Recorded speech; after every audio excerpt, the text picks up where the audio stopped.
Look, there was a lot to like, almost as much to dislike. But the bottom line is, the guy who's on the field when your favorite team wins games and who's not on the field when your favorite team loses games, he just makes the difference. Good morning to you. Good Monday morning from Las Vegas. I'm Dejan Kovacevic of DK Pittsburgh Sports, and this is Daily Shot of Steelers. It comes your way bright and early every weekday. If you're into hockey and or baseball, I also offer daily shots of Penguins and Pirates where you found this. Steelers 23, for real, all from the offense.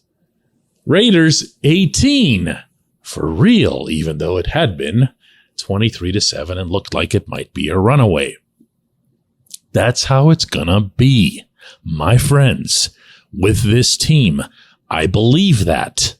After 3 games, if there's anything at all that I believe firmly about this group, it's that the football reality for them is somewhere between what was seen in this game and the preseason. I don't think it's at this level, and I definitely don't think it's below this level. I think it's somewhere in between. But the difference that's going to have to be made is twofold. One, they're going to have to fight their rear ends off like they did here last night, which they really did. There's a long list of contributors to this, and a lot of it involved a good, solid individual fight. But the other thing is, TJ, I don't know even what to say about this guy anymore, but I'm not inclined to just gloss over him because he is who he is and it's become expected. I'm sorry. That's just not right. He had 2 more sacks in this one. He was all over the Las Vegas backfield, all over Jimmy Garoppolo, way beyond what his numbers would suggest. He disrupted everything that the Raiders wanted to do offensively.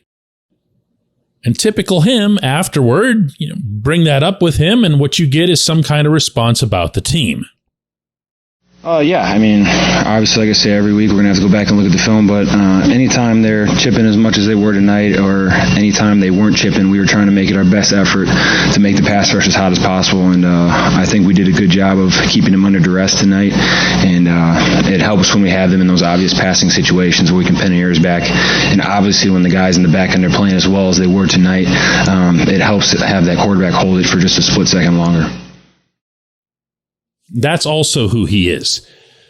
I asked TJ about the plan going after Garoppolo, but also about some of the members of his defense, since that seemed to be his subject of choice, who'd really made a mega difference in that regard. And the guy whose name came out of his mouth immediately was that of Cole Holcomb. Holcomb was unchained. Shall we put it that way? He was going through, I would say, in the first 2 games of this season, going through the motions sounds really negative. Let me try this again. He was making sure that he didn't mess up. He didn't look all that much like what had been advertised when he came over from Washington. He looked more like someone who was being a little bit too careful. And what he needed was to unleash a little more of the Quan Alexander in him. And wow, did he do that. He was everywhere, and he was clobbering people. He was taking them out. And you know what? I went and asked Holcomb about exactly that. Dude, I feel like, shoot, I want even more. I want even more. I felt like, we should have kept our foot on their neck. You know what I'm saying? I hear that. You mean the stuff toward the end? Yeah. Yeah. I mean, I feel like for me, I want to be out at the top. So, but your style, okay, and the things that you were doing out there, correct me if I'm wrong, but I'm up there in the press box and I'm saying he looks like somebody just set him loose, like versus where you're feeling. Do you know what I'm saying? You're feeling around and you're going with communication and this and that. Now it just looked like you were just cut loose. Let's just go ahead. Yeah, I mean, there were moments where it's like, hey, you just gotta, let the instincts take over. Get your calls, get set up, but then trust what you see and play, off those instincts. I mean, I feel like, starting to come into that. And Minkah Fitzpatrick did it too. And Levi Wallace balled out. And Patrick Peterson did likewise in the secondary. Not just the interceptions. I know Devontae Adams had 10 catches. I also know he could have had a whole lot more. And I know that when Garoppolo and Adams connected, some of those plays were so pretty that they weren't going to be stopped. The defense fought. The defense fighting has to be twinned with a truly elite player doing the things that he does up front. And he's now got 6 sacks through 3 games. And as such, according to research that was conducted last night by ESPN, he's the first player ever since sacks started getting tracked in 1982 to have 6 sacks and a defensive touchdown in his team's first 3 games. Which leads me to right. Why is a defensive player almost never considered to be the best player in football? Yeah, I know the quarterback position's more important. But if you're better at what you do and you have this much of an impact on your team, meaning the wins and losses, is there a possibility, at least a possibility, that the Steelers are employing the very best player in the sport? Not defensive. Anybody. I think it's at least worth a conversation. When we come back, J1Q.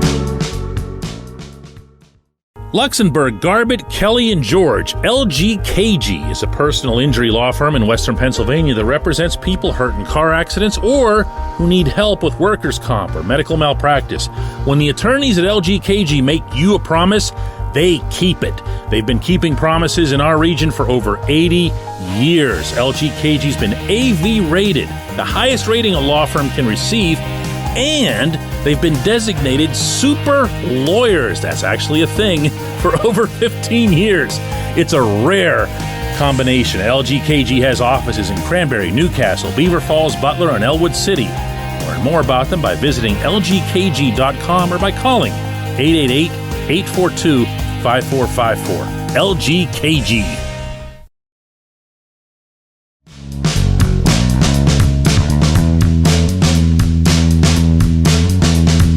Today's J1Q comes from Michael, who says, DK, nice win, but everything still seems so hard for this offense outside of that one drive. How are they going to beat better teams with this short outside the numbers passing game?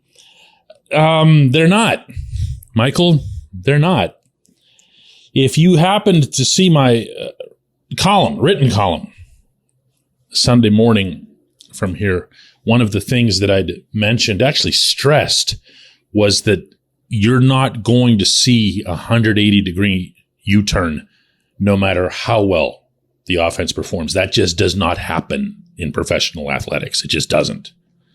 What you would see optimally would be a stopping of the bleeding and maybe a bit of a bounce off the floor. In the stock market, they refer to it as a dead cat bounce, which is really gruesome, but that's actually what they call it. For reasons, the stock just drops and drops and drops, and then it just has a little bit of a boing at the bottom. This was a little bit more than dead cat. This was, well, here's the thing. I can't throw out that drive the way you just did, because that drive looked like, and I got this word right out of Isaac Seumalo's mouth in our conversation, preseason. That's what it looked like. They ran some smart plays. They did some play action, including on the touchdown that Kenny Pickett threw to Pat Freiermuth. Kenny threw some good balls on that drive. And you know what I'm talking about. Not the easy ones. I'm talking about the crossing routes where he would just lay it over George Pickens' shoulder, Allen Robinson's shoulder, threw one of those to Calvin Austin, threw a 72-yard touchdown to Austin earlier in the game. Didn't miss fire. That's more than a dead cat for Kenny. Okay? He made some dubious decisions, should have thrown a pick six. Marcus Peters dropped the easiest touchdown of his life. But for the most part, the passing itself, the throws, the accuracy was back. The receivers eventually ran some routes over the middle that came to be more in the second half. And I'm with you totally on everything being outside the numbers. That was the first half. Once they started utilizing, that other part of the field, things started to move for them a little bit. Running game, what do you say? They're trying. That's the one thing I'll give all concerned credit for. The offensive linemen tried to run. Najee Harris really tried to run. That was a strong effort, with my underlining the word effort there, with what he put forth. Ran hard. Jaylen Warren ran hard. Jaylen Warren's got a little bit more of a burst. He was able to make some things happen. It still wasn't great. It still wasn't something upon which you should be hanging a whole heck of a lot of hope. But it fell off the bottom and came up a little bit. I'm not going to reference the dead cat again. It really is gross. But that's where I saw this offense going. I believe that it can be better, even without Deontay Johnson. I believe that it can be better than it was here. I believe that it can be closer to that one really good drive. And to that end, I asked Mike Tomlin the first two questions of his press conference. The second one only because he really didn't answer my first. Mike, did you see progress in your offense? We won, yes.